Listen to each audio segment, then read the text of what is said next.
Vâng, đúng rồi, để cô đi lấy rượu cô gấp cho mấy ăn nhá. Đúng rồi đây.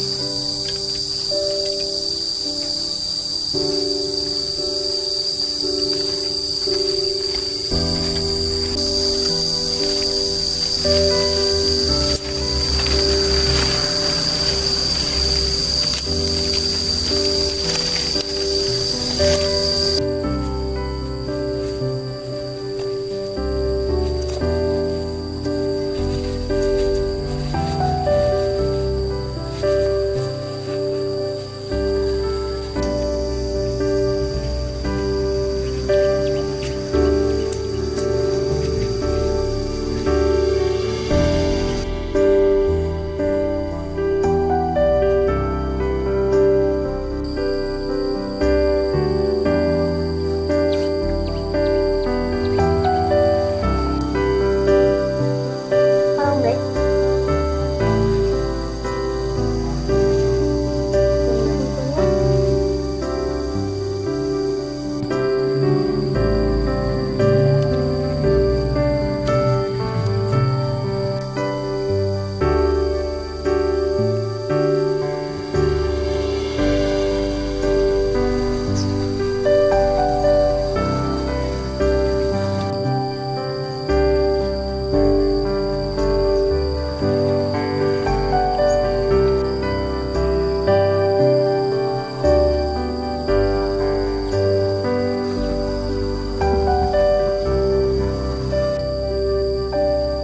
Cô nhé. Đi không?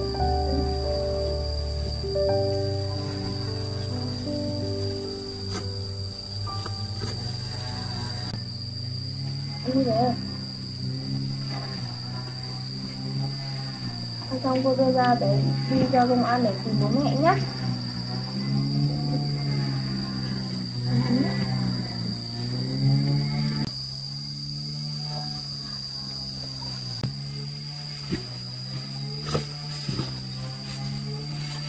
Ai mất rồi.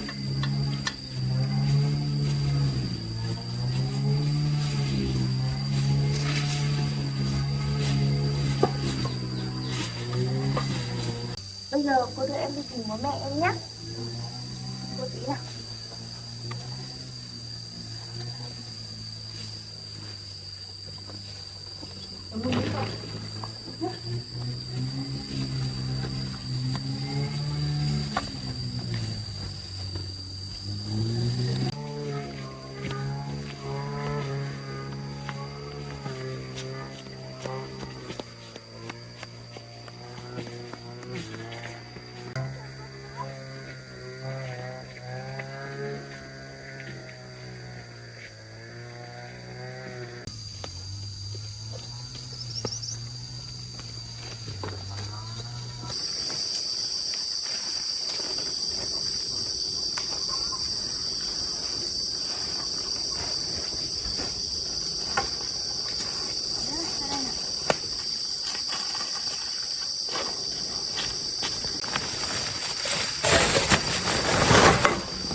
Sắp đến nhà của mình rồi. Mình nhớ nhà quá. Hay bây giờ mình đi qua đấy xem lại nhà một chút nhỉ? Mình nhớ nhà quá. Mình muốn về thăm lại ngôi nhà một chút thôi.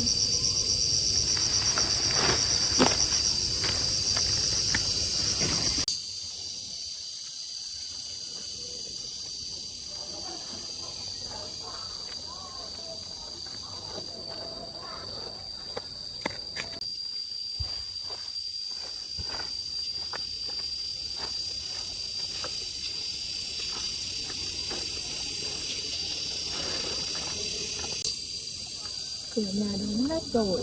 Không biết bác với chị bây giờ sống như thế nào. Rồi mình mà đi vào chỉ sợ bác với chị lại đánh chửi mình, lại đuổi mình đi lần nữa. Nên mình cũng không đi vào nữa. Mình đứng ở đây nhìn một chút thôi đã là mãn nguyện lắm rồi. Sao mình nên đi thôi, sợ bác với chị phát hiện ra mình, nó lại không vui. Đi bé ơi, chúng mình đi thôi.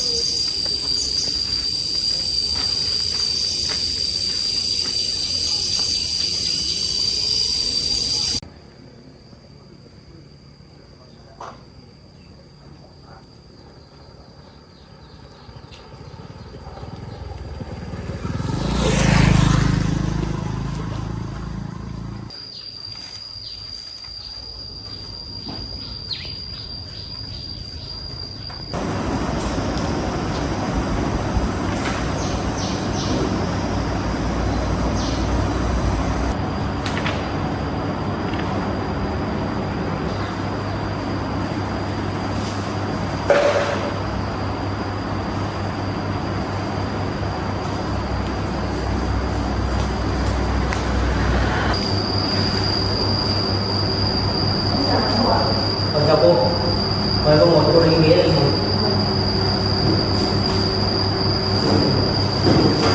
Để thêm cái đó.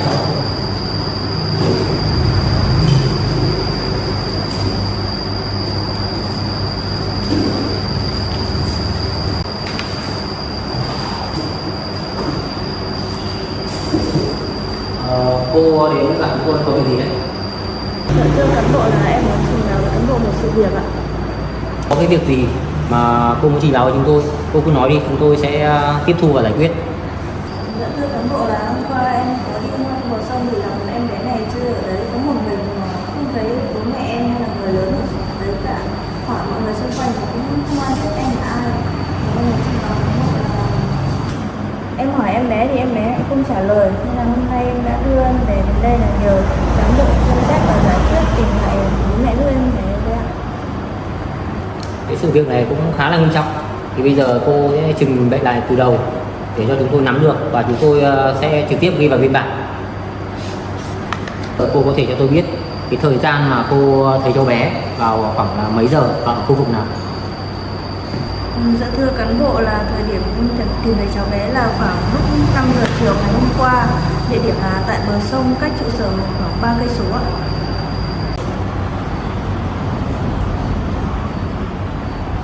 Thế cô cho tôi hỏi thêm, thế tại sao sau khi tìm thấy cháu bé thì cô không đưa đến cơ quan chúng tôi trình báo luôn mà có thể đến sáng nay cô mới lại đưa cháu bé đến? Dạ thưa cán bộ là thời gian hôm qua thì trời cũng sắp tối rồi. Tôi đã đưa cháu bé đi hỏi khu vực quanh nơi cháu chơi và hỏi là bé ở đâu thì không ai biết em bé ở đâu cả. Sau đó thì tôi cũng định đưa em bé đến trụ sở làm việc nhưng mà tôi thấy trời tối rồi. Tôi nghĩ là đã hết giờ làm việc nên tôi đã chờ đến sáng nay mới đưa cháu bé đến đây ạ. Được rồi, cô cho tôi hỏi thêm, thế hiện tại nhà cô ở đâu và tại sao cô lại gặp cháu bé ở khu vực đấy? Dạ, tôi không có nhà, tôi là người vô dân nữa. Hôm qua trong quá trình đi nhặt ve chai là tôi đã tìm được bé ở bờ sông, ở cái quán nguy hiểm nên tôi đã đưa bé về nhà. Thưa cán bộ là sự việc chỉ có thế thôi ạ. Mong cán bộ xem xét giải quyết tìm giúp tôi xem bố mẹ cháu bé và nhà ở của em bé. Cái để tiện cho xưng hô và tôi sẽ ghi vào biên bản. Thì cô cho tôi hỏi tên cô là gì và năm nay là cô bao nhiêu tuổi? Dạ thưa cán bộ, tôi tên là Ngọc Út ạ. Năm nay tôi 22 tuổi ạ. Cô, bây giờ cho tôi hỏi cháu bé một chút. Cháu bé cho chú hỏi, cái nhà cháu bé ở đâu? Hôm qua cô hỏi cháu bé cũng không nói gì đúng không? Được ạ. Cháu nói đi, cho nói xem là nhà cháu ở đâu, bố mẹ cháu tên là gì, để chú và cô đây còn đưa cháu về nhà. Cháu nói cho chú xem nào. Bây giờ cháu bé cũng không chịu nói, rất là khó cho cái việc mà tìm nhà cho cháu bé. Thế cô cho tôi biết thì hiện tại bây giờ thì cô đang ở chỗ nào? Thưa cán bộ là hiện tại tôi đang ở dưới phòng cầu sinh hoạt tại thôn mình ạ.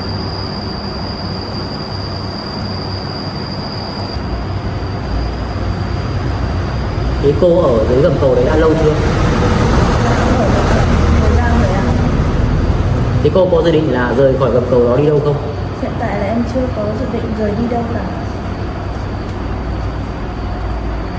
Vâng, bây giờ cái sự việc này là cũng rất là cấp bách và nghiêm trọng, thì chúng tôi sẽ tiếp nhận cái sự việc này và sẽ giải quyết cho cô.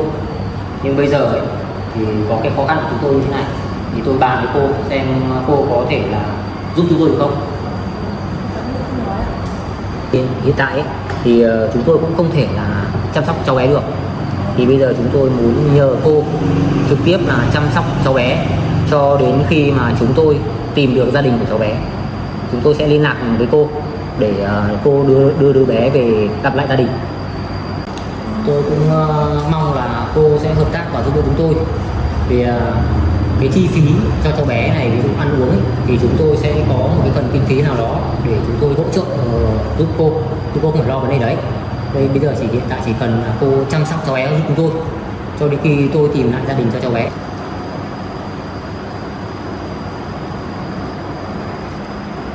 Dạ thưa cán bộ, nếu cán bộ đã quyết định như thế thì tôi sẽ cố gắng hết sức để chăm sóc cháu bé cho đến khi tìm lại được bố mẹ cho cháu ạ. Tôi cũng mong là bố mẹ của cháu bé sớm tìm được cháu bé để cho bé đoàn tụ với bố mẹ. Vâng, trước tiên thì tôi cũng xin cảm ơn cô. Và thứ hai là cái vấn đề mà tìm lại gia đình cháu bé đấy là cái trách nhiệm của tôi, nên là cô cũng yên tâm. Dạ thưa cán bộ, là hôm nay tôi đã trình báo xong vấn đề của tôi và bây giờ tôi xin phép là đưa cháu bé đi ạ. Tôi cảm ơn cán bộ rất nhiều ạ. Tôi không có gì thưa cô. Thì để cho tiện liên lạc ấy, có thể là chúng tôi sẽ đi với cô ấy. Thì cô cho tôi xin cái số điện thoại để chúng tôi tiện liên lạc với cô. Dạ thưa cán bộ, là hiện tại tôi không có điện thoại ạ. Thế bây giờ chúng tôi có thể làm cách nào để có thể liên lạc được với cô? Ngày là tôi tầm chiều tối là sau khi tôi nhặt ve chai về tôi sẽ về cầm cầu đấy ở bạn. Thì bây giờ thì cô không có điện thoại thì liên lạc cũng khó. Thế này nhé cô nhá. Trong cái thời gian chúng tôi tìm kiếm gia đình cháu bé thì cô có thể là không đi xa khu vực cô ở là cái nhất. Cái thứ hai là không được rời đi khỏi cái khu vực cô đang ở bây giờ, để chúng tôi tiện là có thể liên lạc lại với cô trong khi chúng tôi có thể tìm được gia đình của cháu bé. Vâng thưa cán bộ, tôi sẽ nghe theo lời của cán bộ ạ. Bởi vì cái sự việc của cô ấy, chúng tôi sẽ triển khai để tuyên truyền trên loa phát thanh của thôn và các công ty hành chính, chúng tôi sẽ tìm kiếm gia đình cháu bé ngay trong ngày hôm nay. Và bây giờ thì tôi cảm ơn cô và xin mời cô ra về. Mà từ từ tôi có thể đưa cô về, vì nhà cô cách đây cũng khá là xa. Thưa cán bộ, là bây giờ thì chúng tôi cũng chưa về ngay, còn cháu bé thì tôi sẽ cố gắng chăm sóc em bé đầy đủ và cẩn thận ạ. Vậy cũng được. Thì cô mong cô cũng tạo điều kiện giúp đỡ cho chúng tôi. Cô cũng chăm sóc cháu bé cẩn thận chúng tôi nhá. Sau khi đó tôi tìm gia đình chúng tôi sẽ tìm cô. Cảm ơn cô nhá. Về ngoan nhá con nhá. Thì các cô tìm là bố mẹ cho con. Xin phép đi về ạ.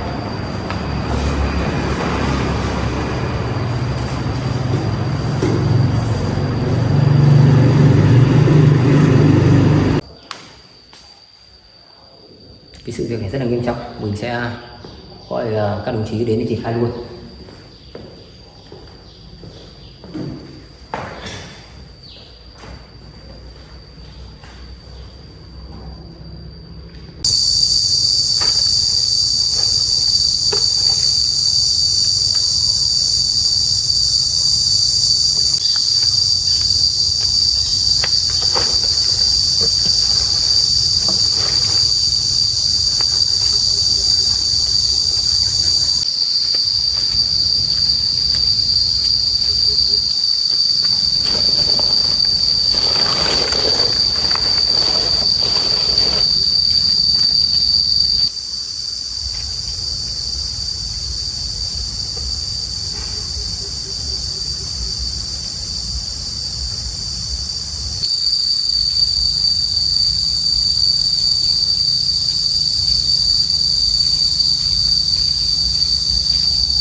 Mình cũng đi hỏi han khắp nơi rồi mà không thấy con út đâu. Làm thế nào mà tìm được nó để cứu con gái mình đây. Con gái mình thì đang bệnh nặng, thời gian thì không còn nhiều. Út ơi, mày ở đâu? Thôi bây giờ thời gian không còn nhiều nữa, mình phải nhanh chóng đi tìm con út để cứu con gái của mình.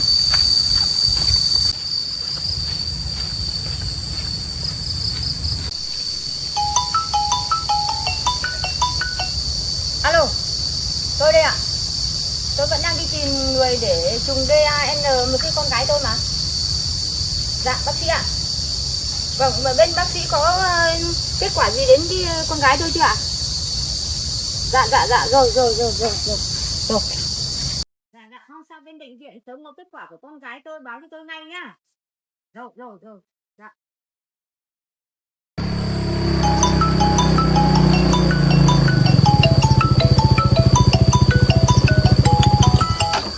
Alo, chúng mày đã tìm thấy tung tích của con gái tao chưa? Nhanh lên, việc tao giao cho chúng mày ấy, con gái tao mà xảy ra chuyện gì thì chúng mày đừng có trách tao nhá. Làm cho nó tốt vào đấy.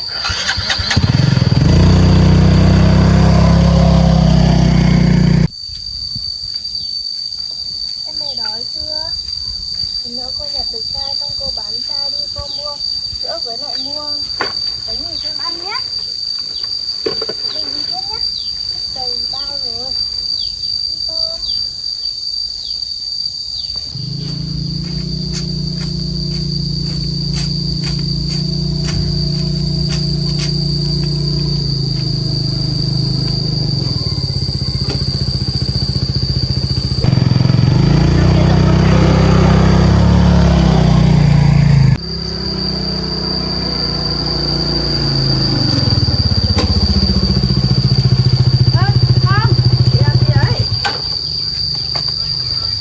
Con rồi. Con, chị là mẹ của bé à? Thế cô là ai? Sao cô lại dắt con tôi đi? Dạ, hôm qua em thấy bé ở ngoài bờ sông nghịch một mình. Bé không thấy bố mẹ đâu nên là em dắt bé đi cùng, xong rồi là hỏi mọi người xung quanh xem biết bố mẹ bé là ai không chị ạ? Không tin. Chắc cô định bắt cóc con tôi chứ gì. Hôm qua tôi để cho cháu chơi ở sân có một lúc mà về không thấy cháu đâu. Có chuyện con tôi nó ra bờ sông chơi. Tôi phải báo công an để bắt cô đi mới được. Chị hiểu nhầm rồi chị ơi, hôm qua thật sự là em đã thấy bé ở bờ sông nên em đã hỏi thăm bé nhưng bé lại không trả lời nên em mới bắt buộc phải dẫn bé theo để hỏi mọi người xung quanh chị ạ. Nhưng mà bé vẫn không trả lời mà không ai biết bé là ai cả. Có hiểu nhầm gì ở đây? Tôi phải báo công an để bắt cô lại cho cô đi tù. Chị ơi, chị hiểu nhầm rồi, không phải việc như chị nghĩ đâu chị ạ. Thật sự là em đã tìm được bé ở ngoài bờ sông mà. Tôi không tin. Cô phải theo tôi lên công an. Chị ơi, chị hiểu nhầm rồi chị ơi. Không phải như chị nghĩ đâu chị ạ. Lên công an sẽ rõ. Cô lên công an mà trình bày.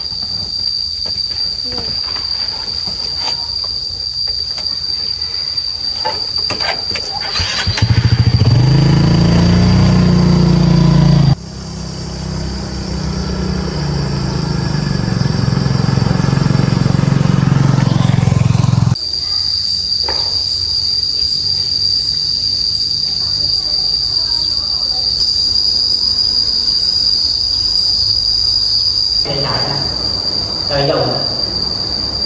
Bạn đang đâu? Rồi, cảm ơn đồng chí nhé. Ok.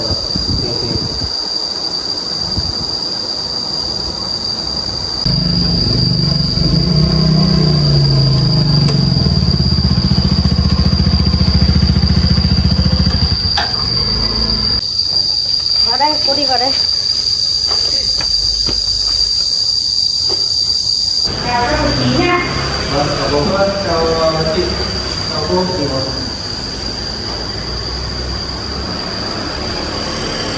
Thế hai cô đến đây là có việc gì đấy ạ? Báo cáo đồng chí là 2 hôm trước là con tôi có chơi ở sân. Nhưng mà lúc tôi ra thì không thấy con tôi đâu, mà tôi có đi tìm con tôi là 2 ngày hôm nay rồi. Hôm nay trên đường tôi đi tìm con tôi thì vô tình tôi thấy chị này đang dắt cháu. Tôi nghi là chị này đã bắt cóc tôi ạ. Tôi mong cán bộ phân xử giúp tôi ạ. Dạ thưa cán bộ, là như hôm qua tôi đã trình báo với cán bộ là tôi đã gặp được em bé này ở bờ sông, tôi cảm thấy nguy hiểm nên là đã đưa em bé đến cán bộ để trình báo. Nhưng mà tôi giải thích với chị này thì chị lại không nghe, cứ bắt quyết phải lên công an để giải quyết ạ. Tôi bình tĩnh, cái việc của chị trình bày với chúng tôi đã thu án và chúng tôi cũng đang trong cái công tác là đi tìm mẹ của cháu bé. Thì hiện tại bây giờ đây có thể là mẹ cháu bé, và tìm thấy cháu bé thì trong cái góc độ là người mẹ lo lắng cho cháu bé có thể là xử lý nó cũng không được đúng. Nhưng mà bây giờ chúng tôi sẽ xác minh xem đây liệu có phải chính xác là mẹ của cháu bé hay không. Khi tôi hỏi đây có đúng là con của chị không? Thưa cán bộ, đây đúng là con của tôi ạ. Tôi có cho người đi tìm 2 ngày hôm nay, nhưng hôm nay vô tình đi đường thì tôi lại gặp được cháu ạ. Nhà tôi ở gần đây thôi ạ. Đấy, thưa cán bộ, là nếu không phải con tôi thì làm gì nó gọi tôi là mẹ ạ. Và chị cũng thông cảm. Sở dĩ tôi hỏi chị câu đấy thì vì là hôm vừa rồi ấy, thì tôi hỏi cậu bé cũng không nói gì. Thứ nhất, thì thứ hai là cũng không thấy có ai là ra báo cáo với cơ quan của chúng tôi để trình báo về cái sự việc là mất con. Đây là chúng tôi hỏi chị như thế. Còn về chỗ cô Út đây ấy, là có mang con của cô đi theo ấy. Tại vì là hôm vừa rồi là cô ấy có đi lượm bé trai và thấy cháu bé chơi ở khu vực bờ sông. Cô ấy thấy cháu bé chơi thì nguy hiểm nên là cô ấy thì đã đưa cháu về và đã đưa đến cơ quan công an chúng tôi để trình báo. Đây là cái sự việc như này chúng tôi đã tiếp thu và đang trên quá trình tìm kiếm gia đình cho cháu bé. Đây là tôi mong chị cũng bỏ qua và không nên hiểu lầm, vì thực sự là tôi cũng hiểu khi là một người mẹ khi mất con thì cái trường hợp đó cũng là đương nhiên. Nên là đây là sự việc thì cũng đã được sáng tỏ rồi, nên là cô cũng thông cảm cho cô Út. Hóa ra mọi chuyện lại là như vậy ạ. Để cô cho tôi xin lỗi ạ. Tôi có cư xử không đúng với cô ạ. Cũng vì lo lắng quá nên tôi đã hành xử với cô như thế ạ. Cô cho tôi xin lỗi ạ. Không sao đâu chị ạ, chị không cần phải xin lỗi đâu ạ. Tôi cũng rất mừng vì cháu đã tìm được bố mẹ ạ. Rồi lần sau chị rút kinh nghiệm trông bé cẩn thận ạ, tại vì khu vực này sông nước rất là nguy hiểm, không nên cho bé đi chơi xa như thế chị nhé. Thôi rồi hai cô ạ, mọi chuyện cũng đến đây cũng rất là may. Bây giờ cháu bé cũng tìm được mẹ rồi, bây giờ thì cô cũng tìm thấy con. Và bây giờ thì hiện tại là cô Út đây thì cũng là bàn giao con được cho cô rồi, thì cô cũng không phải lo nữa. Vì số của cô cũng rất là vất vả, nên là bây giờ hôm vừa rồi là mang theo đứa con của cô là cô ấy cũng rất là vất vả để chăm sóc con của cô. Đấy, bây giờ thì là con mẹ con cô đoàn làm tốt rồi, rất là vui rồi. Con ngồi đây chờ mẹ tí. Thưa cô ạ, tôi có chút quà biếu cảm ơn cô mấy hôm vừa qua đã trông con tôi ạ. Chị không phải làm thế đâu chị ạ. Thôi cô cứ cầm đấy cho tôi vui ạ. Bé thì là cất tiền đi, tôi giúp bé là vì cái tâm thôi. Tôi rất vui khi bé về được với gia đình. Dạ vâng, thế thì cảm ơn chị nha. Vâng, thế chị mau đưa bé về nhà nghỉ ngơi Vâng, nha. vâng, cảm ơn chị. Dạ, thế tôi cũng xin phép là cảm ơn cán bộ ạ, tôi cho tôi về ạ. Vâng, cũng chúc mừng chị đã tìm thấy con. Dạ vâng. Chị lo con bé đấy. Thế tôi cũng cảm ơn cô ạ. Con chào cô đi. Tôi đến đưa lại. Dạ thưa cán bộ, mọi điều đã giải quyết rồi, tôi xin phép tôi đi về ạ. Từ từ mũ đây, cô lấy ghế ngồi về cho chúng tôi hỏi cô một chút chuyện.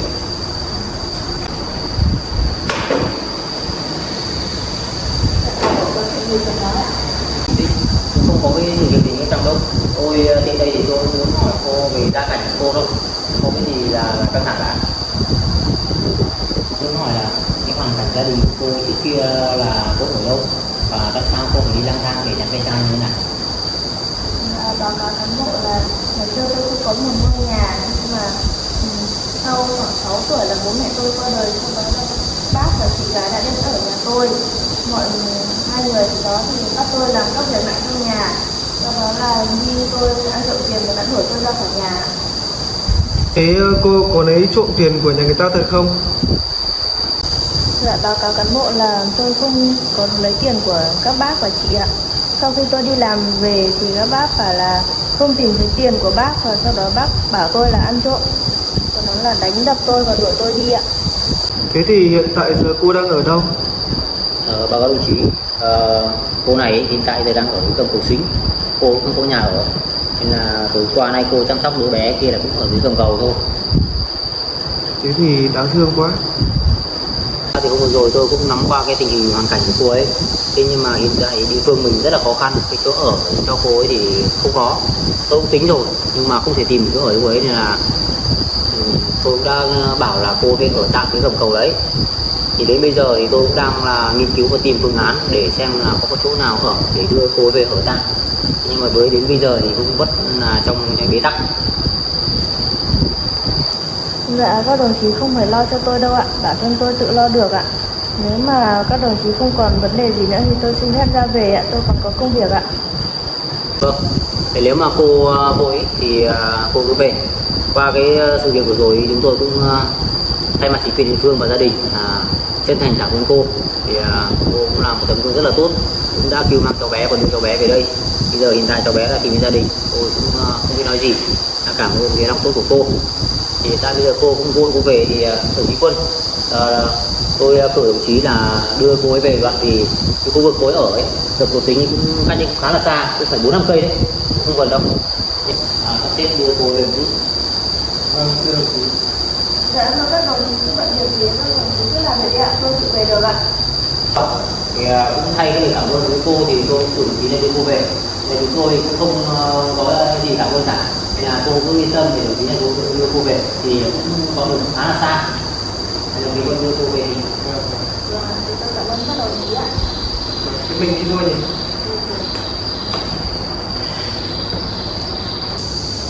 cô về nhá, tôi cảm ơn cô. Dạ vâng ạ. Đồng chí về sau nhé. Tôi biết ạ.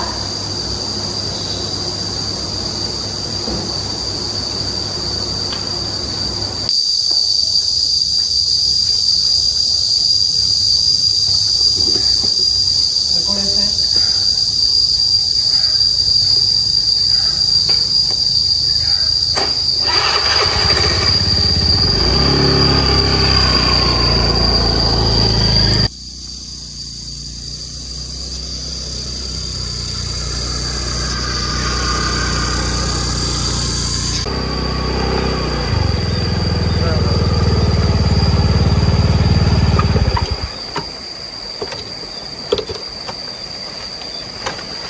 Phải cô đấy.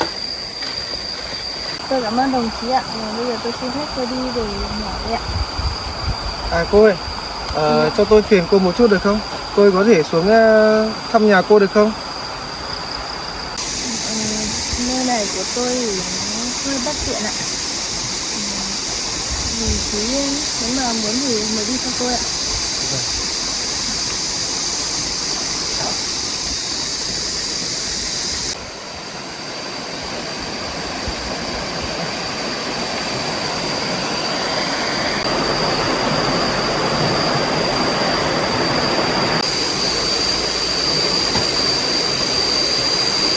Bây giờ tôi ở chỗ em đồng chí thông cảm ạ.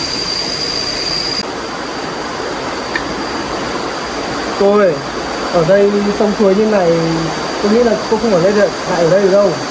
Chỗ này mưa gió là nó dễ sạt lở lắm. Dạ thưa anh, bây giờ không ở đây thì tôi cũng không biết ở đâu về đâu nữa cả. Tôi mỗi cái gầm cầu này là nơi che mưa che nắng cho tôi thôi.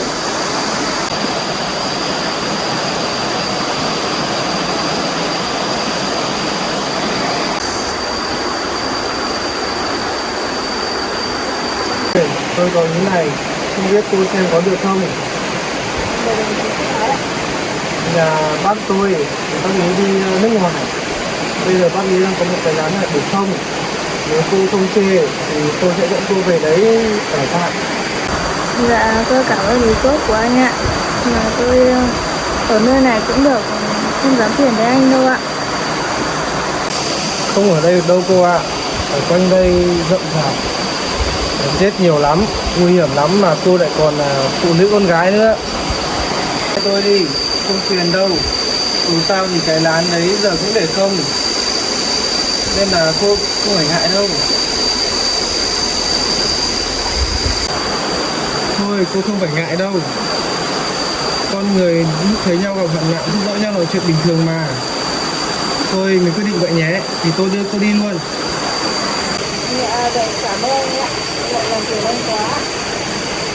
Không có gì đâu cô ạ. Thôi mình đi nhé, để tôi giúp cô dọn đồ. Mình đi thôi. Nào mình đi thôi cô ơi. Cô ơi, lên đây cô ơi.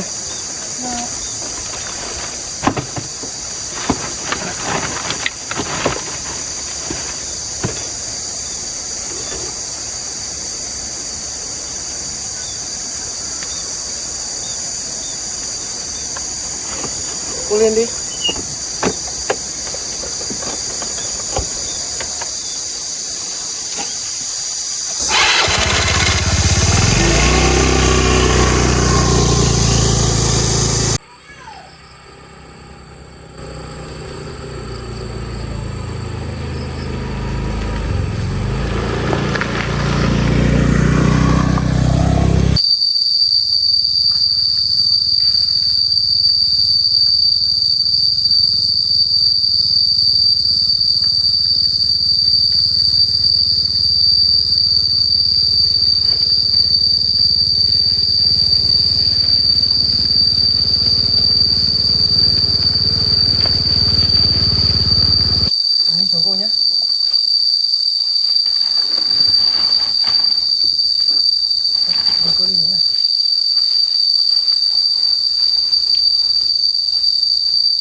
trơn hơi khó đi, cô đi cẩn thận nhé.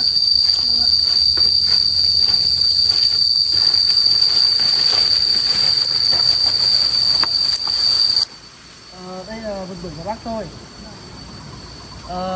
Quanh đây cỏ rậm rạp thì có gì cô rảnh thì cô phát cái hộ tôi nhé.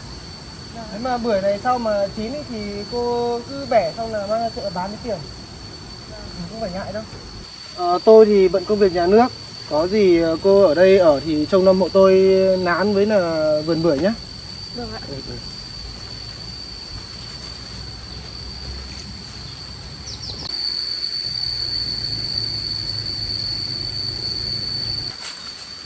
Cô ơi, mình tới lán đây rồi. Trông nó cũng hơi hoang tàn nhưng mà vẫn tốt hơn là cô ở gần cầu.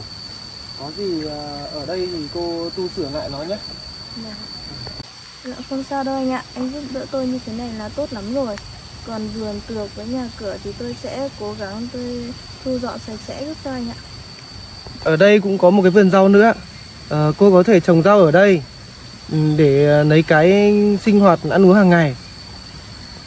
Dạ em cảm ơn anh rất nhiều ạ. Không có anh thì em cũng không biết phải làm thế nào cả. Em cứ nghĩ là em cứ phải gắn bó với lại cái gầm cầu gầm cống hàng ngày. Nhờ có anh nên em đã có một ngôi nhà có thể ở được. Em rất biết ơn anh ạ. Em không biết phải trả ơn anh như thế nào cả. Không sao đâu cô ạ. Tôi giúp cô nào cũng là chuyện bình thường thôi mà. Mình đi vào lán mình xem thử nhé. Xem thử xem có cần gì phải tu sửa không nhé. Tại lán này cũng lâu quá rồi không có ai ở.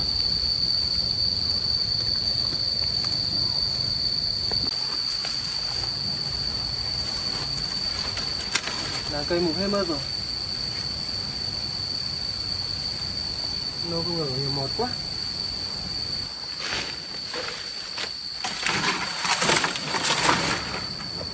Cô ơi, nó cũng hơi ọp ẹp. Tôi có gì cô ở tạm nhé. Tôi thì cũng chỉ còn mỗi cái lá này thôi. Có gì cô đừng chê nhé. Được ạ. Dạ anh ơi, tôi không dám chê đâu ạ. Đừng, chỗ ở như này là tốt lắm rồi ạ. Lán này nó cũng hơi dột tí cô ạ. Tôi có gì cô cứ ở tạm. Xong là hôm nào tôi xin phép nghỉ được hôm thì tôi rảnh tôi vào tôi hộ cô. Dạ vâng ạ. Cô ơi, chắc hôm nay cô đi đường nhiều cũng mệt rồi. Cô ngồi nghỉ một tí đi. Vâng. Tôi đi quanh đi xem nhà cửa như nào.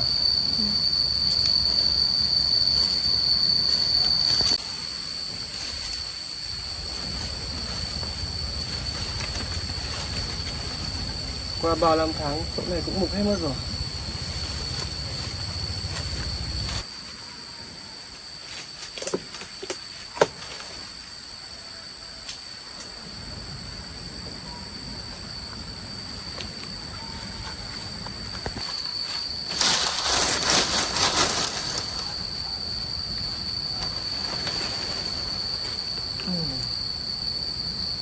Lán này ọp ẹp quá. Hôm nào mình được nghỉ ở cơ quan, mình sẽ sắp xếp thời gian qua tu sửa lại nhà cho cô ấy một hôm. Ọp ẹp quá.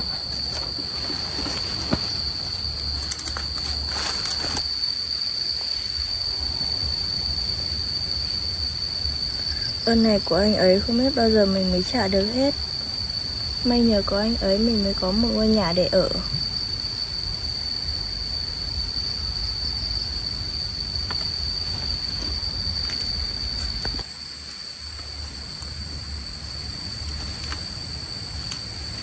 Cô ơi, hôm nay cô đi đường mệt rồi, cô ngồi nghỉ đi.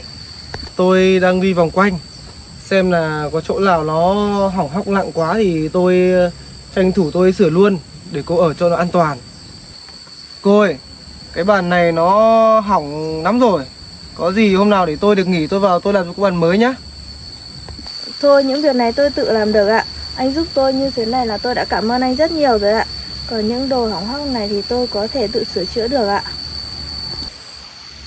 Ôi cô ơi, trời mưa rồi, cô vào nhà ngồi nghỉ đi. Không dính nước mưa là lại ốm đấy. Dạ vâng ạ, anh cũng vào nhà luôn đi anh. Thôi mình đi vào nhà cô ơi. Đi vào đi không mưa đấy, mưa này mưa to đấy.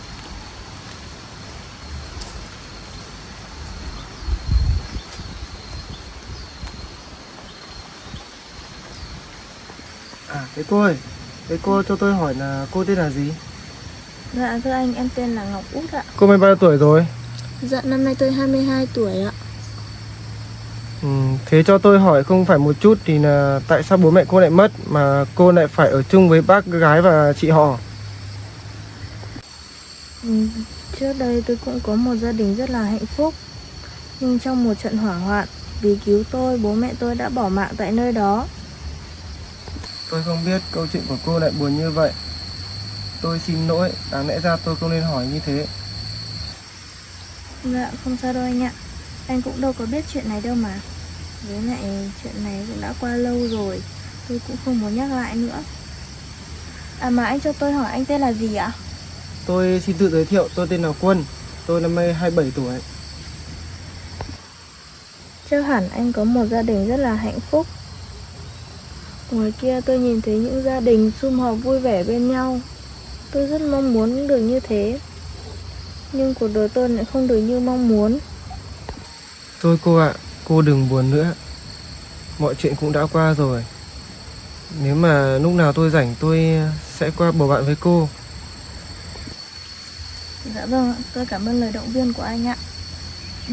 Mà trời cũng tạnh mưa rồi, với cả sắp tối nữa. Anh mau về đi không là muộn đấy ạ. Cô ở lại đây nhớ giữ gìn sức khỏe nhé. Lúc nào rảnh tôi sẽ qua thăm cô. À mà cô ơi, buổi tối cô đi ngủ nhớ đóng kín các cửa vào nhé. Không là buổi tối ở đây gió lạnh lắm. Vâng, em nhớ lời anh rồi ạ. À mà anh ơi, trời vừa mưa xong, đường trơn trượt, anh đi về cẩn thận nhé. Vâng, tôi cảm ơn cô. Tôi cũng muộn rồi, tôi cũng xin phép đi về. Cô ở lại giữ gìn sức khỏe nhé. Lúc nào rảnh tôi sẽ qua cô chơi. Thôi cô ơi, cô không cần tiễn tôi đâu. Cô ở lại nhớ gìn sức khỏe nhé. Tôi về đây. Vâng ạ. Cũng may có anh ấy, không thì mình cũng không biết làm thế nào cả. Ơn này của anh ấy, không biết làm sao mà trả được.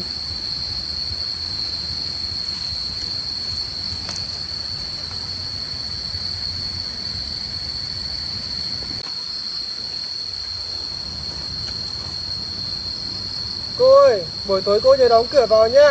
Đêm khuya nguy hiểm lắm đấy. Dạ vâng ạ, anh về cẩn thận đấy nhá.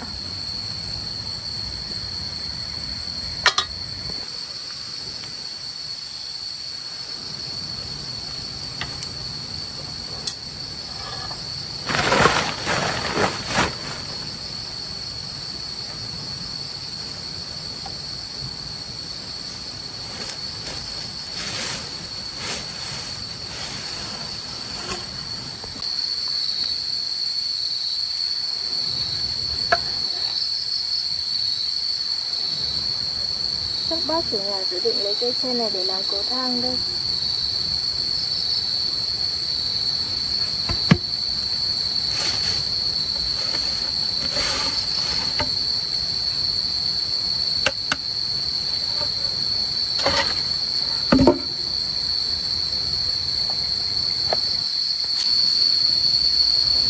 Ở đây còn có một đống củi nữa. Tối nay mình sẽ đốt củi để sưởi ấm.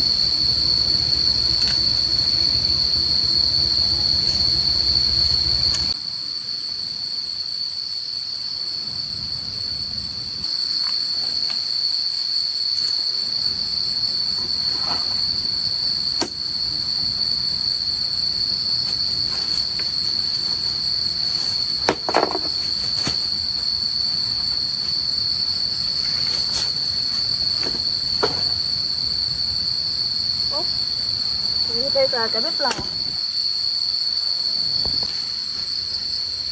Nhưng cái bếp này bị hư hỏng nặng rồi, không sử dụng được nữa rồi.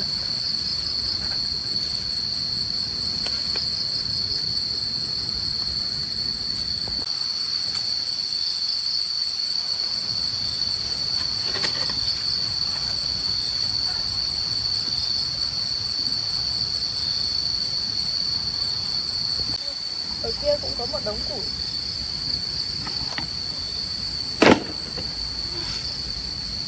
Vẫn còn một cái sỏi. May quá, mình đang cần nó.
May quá, có 2 cái đèn dầu.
Đẹp quá. Bây giờ mình sẽ thử tắt nó đi. Mình sẽ tiết kiệm dầu. Tối nay mình sẽ tắt.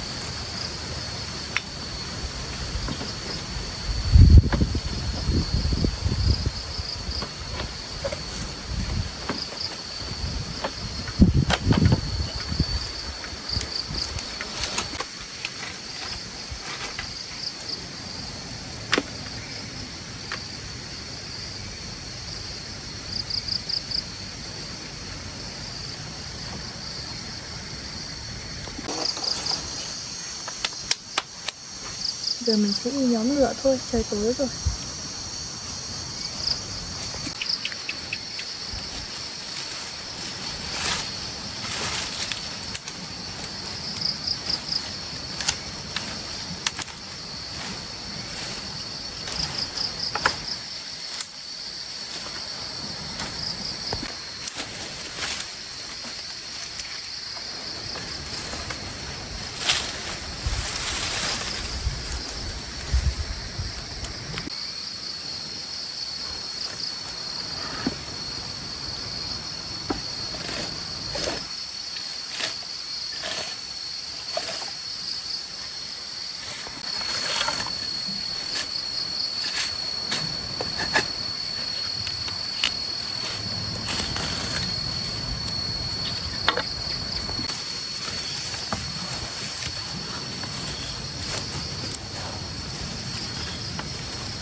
Đói quá. Lại một ngày hôm nay mình chưa ăn gì cả.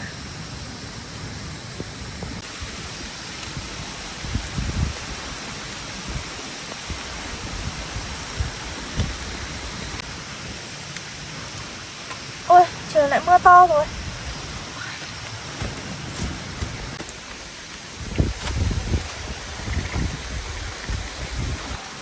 Hình như trời sắp bão rồi hay sao ấy. Cũng may mình có ngôi này để che mưa, che bão.